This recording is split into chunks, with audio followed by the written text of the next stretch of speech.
Welcome to Module 4, Lesson 3, creating a location for sale listing on vendingvillage.com. The first thing you want to do is go to vendingvillage.com and log into your account. And in the top right-hand corner, click Post Your Listing. It's going to automatically open up to the Sell a Secured Location listing page. For listing title, you want to put building type in city plus zip code. So here we have an example, warehouse in Denver plus zip code. Then in the listing description, you want to put just the facts of the location. Here you have the number of employees, type of machines they're interested in, their hours of operation, and also any special requests they have. Here they have that they really like Red Bull.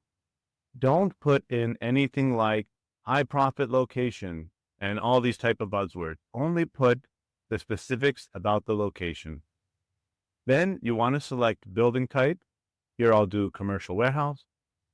Then machine placement. So there was discussion of it being in the break room. Next, you want to select the employees on site. And so we know there's 180. So we'll select 150 to 200. Next, we want to select the foot traffic per day, which is the amount of employees plus the people that go in there. So let's say, for example, no visitors come in this building. We'll select again 151 to 200. Then you want to put in the business hours of operation. Let's say it's 24/7. And then the business days of operation as well, which is 7 days a week. Now you have to select if it's a new location or replacing a current vendor. Is the operator buying your listing going to be replacing the current vendor? That's the kind of information you have to collect on the call, if they already have vending or not. Let's assume here they don't, so you'll select new location. Then you have to select the machine types. We already know that snacks, drinks was discussed, but you could also select combo and smart cooler because they're all in the food vending related machine type. If it's an ATM location, select only ATM. If it's a claw machine location, select only claw. But for food vending related, all these can be selected at the same time. Next, you have to select the number of machines required. If you're unsure, put 1. Next is the walk score. Is it an ATM location right next to a bank? Or is it an industrial warehouse in the middle of nowhere, not close to any convenience stores? Then you want to put property manager commission. The lower the commission you discuss, the better. For vending, a typical commission is 5%, maybe 10% if it's higher value location. For ATM, it could be 25%, and for claw machine, it could be up to 50%. But the lower commission that you get agreed, the better for you. Next is reason for selling. You're going to select secured for resale. As you do more and more outreach, you'll be able to have opportunities to select office manager inquiry. Then click next. Then here in the pricing section, you want to set the price based on the tier 1, 2, 3 category that the location falls in. As I put in the number 500 here, you'll be able to clearly see the breakdown. 3% for credit card processing, 20% with a $100 minimum for Vending Village platform fee, and it shows exactly what you will receive. As this number changes, all these numbers update accordingly.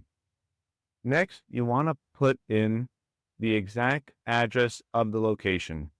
We don't share this with any potential buyers. We show them a giant circle of the general area. And then you want to put in the business name. So let's say Joe's Warehouse. And then the person you spoke to, Joe Smith, their number, and their email.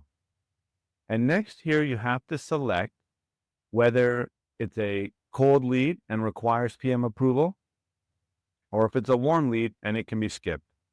As a new agent, you only have the ability to select that it's a cold lead.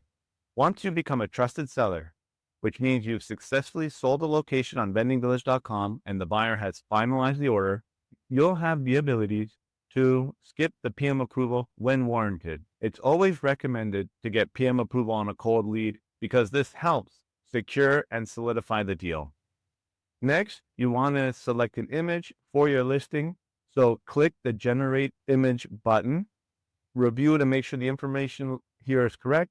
You can even select the color that you prefer, and then you download, and then you click Add Image, and then you click Publish.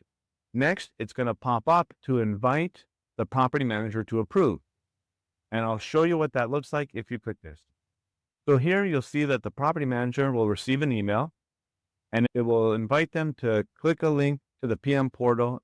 When they look at the PM portal, they'll be able to see that you have all the information listed, and they can click approve if it's correct, or they can request changes. When you click invite PM for approval, reach out to them, say, hey, I've sent you the information I've collected. I want to make sure it's accurate. Please click approve if all good, or let me know if any changes. Once they click approve, your listing is live on Vending Village, and we automatically promote it out to be bought by vending operators. Here's what to do if they request any changes. Go into the right corner here, click your listings, click edit listing, and maybe they want to say, oh, it's only 6 days a week. So you'll change it, save changes, then click here in the top right corner again, go to your listings, click get approval, and invite to portal. Once they approve, your listing is live and will be promoted out for vending operators to buy.